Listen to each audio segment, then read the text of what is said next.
युद्ध विराम कैसे हुआ, क्यों हुआ, कई सवाल उठते हैं। एक स्पेशल सेशन ऑफ पार्लियामेंट बुलाना चाहिए। इस ट्वीट पे भी बड़े सवाल उठते हैं। रूबियो साहब उन्होंने कहा है कि भाई पिछले 48 घंटों में बातचीत होती रही। डोनाल्ड ट्रंप ने भी यही कहा है और वाइस प्रेसिडेंट वैंस ने भी उसको दोहराया है। क्या किस स्थिति थी, क्या थी, ये मैं नहीं जानता, ये तो डोनाल्ड ट्रंप साहब ही जानते हैं, तो उनसे मैं तो जवाब पूछ नहीं सकता। युद्ध विराम होने से हम सबसे पहले तो सेनानियों को, अपनी डिफेंस सर्विसेज को सल्यूट करते हैं कि उन्होंने मुंह तोड़ जवाब दिया और सारा देश इकट्ठा होकर एक ही आवाज़ में कहता रहा कि अब हद हो चुकी है, अब जवाब देना चाहिए। और जिस तरह से डिफेंस सर्विसेज ने तुरंत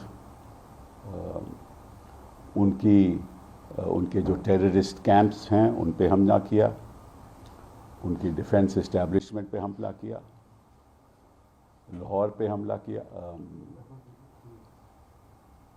तो इस बात से सारा देश उनके साथ है और आपको सल्यूट करता है। पहली बात तो ये। दूसरी बात कि युद्ध विराम कैसे हुआ, क्यों हुआ, कई सवाल उठते हैं। उसके बारे में मैंने पहले भी कहा था कि एक स्पेशल सेशन ऑफ पार्लियामेंट बुलाना चाहिए। उसके बाद कांग्रेस पार्टी ने, बाकी सब दलों ने भी यही बात दोहराई। उसका जवाब सरकार से नहीं आया। अब युद्ध विराम हुआ है तो निश्चित रूप से हम दोबारा यही सवाल करेंगे कि आप जल्द से जल्द स्पेशल सेशन ऑफ पार्लियामेंट बुलाइए, क्योंकि हम मॉनसून सेशन तक तो वेट कर नहीं सकते। अभी तो उसमें कई महीने बाकी हैं और सवाल उठते रहेंगे और अगर जवाब नहीं मिलेगा तो जो वातावरण है उसमें करवाहट आ जाएगी। हम नहीं चाहते कि वातावरण में करवाहट आए। स्पेशल सेशन का अगर ऐलान करते हैं तो बहुत अच्छी बात है। पिछली बार आपको याद होगा कि जब 26 लोगों को बेरहमी से पहलगाम में मारा गया और टेररिस्ट ने मारा, उस समय उसके बाद ऑल पार्टी मीटिंग हुई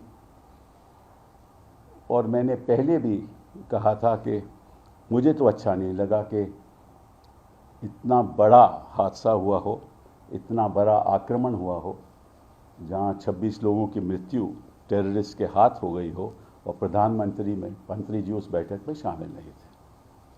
उनको शायद ये लगता था कि बिहार की इलेक्शन ज़्यादा महत्वपूर्ण है। फिर वो बॉलीवुड भी गए, केरला भी गए।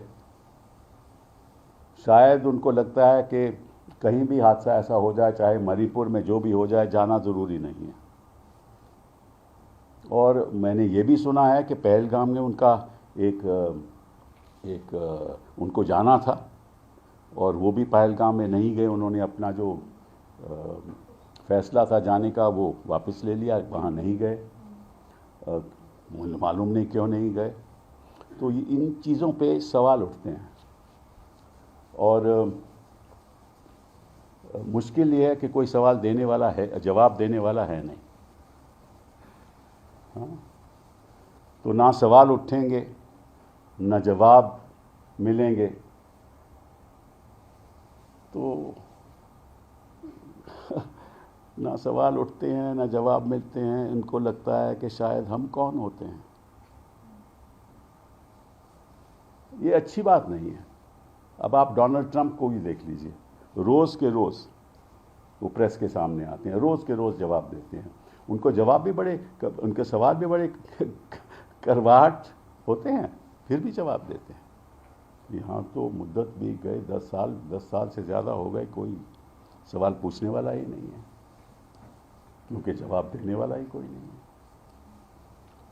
दूसरी बात, ये जो मैं देख रहा हूँ कि यूएस प्रेसिडेंट ने डोनाल्ड ट्रंप साहब ने ये कहा है, and I quote, I am very proud of the strong and unwavering powerful leadership of India and Pakistan.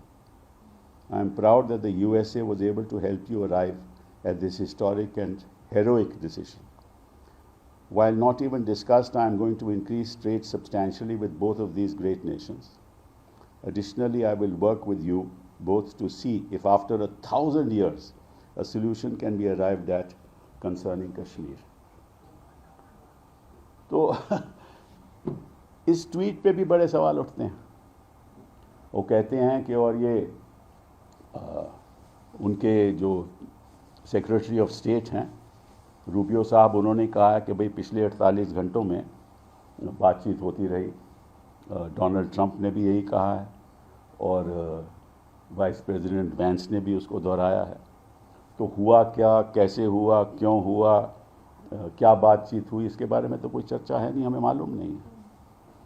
ये भी कहते हैं कि थर्ड पार्टी में एक न्यूट्रल जगह पे NSAs मिलेंगे, उनका NSA और हमारे NSA साहब वहाँ मिलेंगे, दोवल साहब.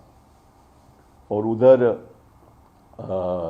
जो वैंग यी हैं, जो चाइना के फॉरेन मिनिस्टर हैं, उन्होंने भी बात की हिंदुस्तान से कि यहाँ मतलब कि जो, क्योंकि सिचुएशन है नहीं है ना कि दोनों ही एक न्यूक्लियर देश हैं, तो कोई अंतर्राष्ट्रीय स्तर पर नहीं चाहता कि कोई युद्ध ऐसा हो. मुझे याद है इनफैक्ट 2022 में जब प्रधानमंत्री जी पुतिन साहब को मिले, उन्होंने कहा कि इस युद्ध के दौर में कोई जंग नहीं हो सकता. तो ये तो प्रधानमंत्री भी जानते थे कि युद्ध में दौर में कोई जंग नहीं हो सकता. तो फिर उस पर भी सवाल उठेंगे. तो हम आज कोई आलोचना नहीं करेंगे क्योंकि ये वक्त आलोचना का नहीं है. हम इतना ही कहेंगे कि आप स्पेशल सेशन बुलाइए. हम इतना ही कहेंगे कि स्पेशल एक ऑल पार्टी मीटिंग बुलाइए. और मैं राजनीतिक दलों से मैं सलाह तो दे नहीं सकता, बट इतना कहना चाहता हूं कि जब तक सरकार ये आश्वासन नहीं दे कि प्रधानमंत्री जी उस ऑल पार्टी मीटिंग में शामिल नहीं होंगे, तब तक आपको उस मीटिंग में हिस्सा नहीं लेना चाहिए.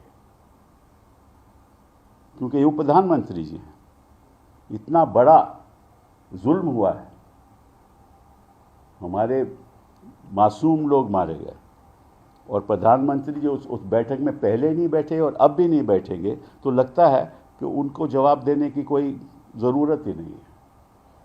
मैं आश्वासन इतने कॉन्फिडेंस से कह सकता हूं कि अगर डॉक्टर मनमोहन सिंह जी इस समय प्रधानमंत्री होते तो वो हर जगह में, हर ऑल पार्टी मीटिंग में भी होते, स्पेशल सेशन भी बुलाया जाता, सबके साथ बातचीत होती. तो इन्हीं शब्दों के साथ मैं आपका धन्यवाद करना चाहता हूं और दोबारा अपनी डिफेंस सर्विसेज को सैल्यूट करना चाहता हूं. Sir, the first announcement of ceasefire was first done by the Washington DC and then subsequently by the Indian government and the Pakistan government. How do you see this, sir? No, I have said that several questions arise in this. As I said, I don't want to, at this point in time, we are in a ceasefire situation, and I welcome the ceasefire. Because ultimately, you know what happens. In any war, who is killed? Not the big and the powerful people, not the rich and the mighty, but the ordinary citizens, the soldier, the civilians, who have nothing to do with this. They are killed across on both sides. So war is never a solution to anything.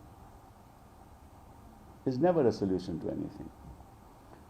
But at this point in time, I don't want to comment on that for the simple reason that if I start commenting on it, people will say that, look, I'm playing politics. I'm not playing politics. I just want answers to be given.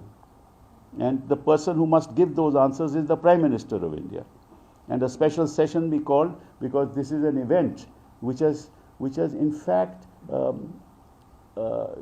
resulted in an emotive response throughout the country to stand with the government and to back the government in every action that they take.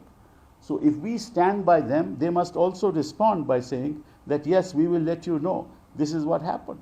So I want those answers to be given. Sir, Chidambaram साहब ने अभी प्रशंसा की है CM की और कहा है कि उरी पुलवामा और इस तरह के जो अटैक हुए उसके बड़ी सावधानी से वो सुलझा हुआ इन्होंने एक्शन लिया है। कौन से? मैंने तो उनका आज लेख पढ़ा है, उसमें तो ऐसी कोई बात नहीं। So, उन्होंने तो ये कहा है कि हमास में, वहाँ इसराइल जो हमास का कॉन्फ्लिक्ट हो रहा है, वहाँ 50,000 लोग मारे गए। और उन्होंने ये भी कहा है कि यहाँ जो रशिया का कॉन्फ्लिक्ट हो रहा है, वहाँ 13,000 लोग मारे गए। और उन्होंने कहा है कि war is not a solution, ये भी उन्होंने अपने उसमें कहा है। लेकिन एज आई सेड कि सभी, चाहे वो चिदम्बरम साहब हो, चाहे मैं हूँ, सभी राजनीतिक दल हैं, हम सरकार के साथ हैं और जवाब देना चाहिए और जवाब दिया गया। इसीलिए तो मैं सैल्यूट कर रहा हूँ डिफेंस सर्विसेज को। बात डिफेंस जवाब की नहीं है, बात की राजनीति में क्या हुआ, इन लोगों ने ट्वीट क्यों किया, कैसे किया, कब किया, किस लिए किया, क्या सही है, क्या गलत है, क्या न्यूट्रल पार्टी पे मिलेंगे, नहीं मिलेंगे, इन चीज़ों का हम जवाब चाहते हैं, इसलिए हम टिप्पणी नहीं कोई कर रहे। So one question, the government yesterday said that any future act of terrorism will be treated as an act of war. In the present, we are talking about the future, but the large consensus in the public is that the terrorists in the Pahalgam attack is still at large. They have neither been identified or captured by the government. Well, I don't know. I mean, we don't know those facts. Therefore, those questions will have to be answered. Now, I don't want to criticize the government at this point in time because I don't know the facts myself. Unless I know the facts, how do I criticize them? And I don't want to criticize them. I'm on the government side because this terror attack must be met with the strongest possible response, which the defense services have given, and used very high quality responses through loitering mechanisms and other things, and through scalp and other sort of technologies that they have.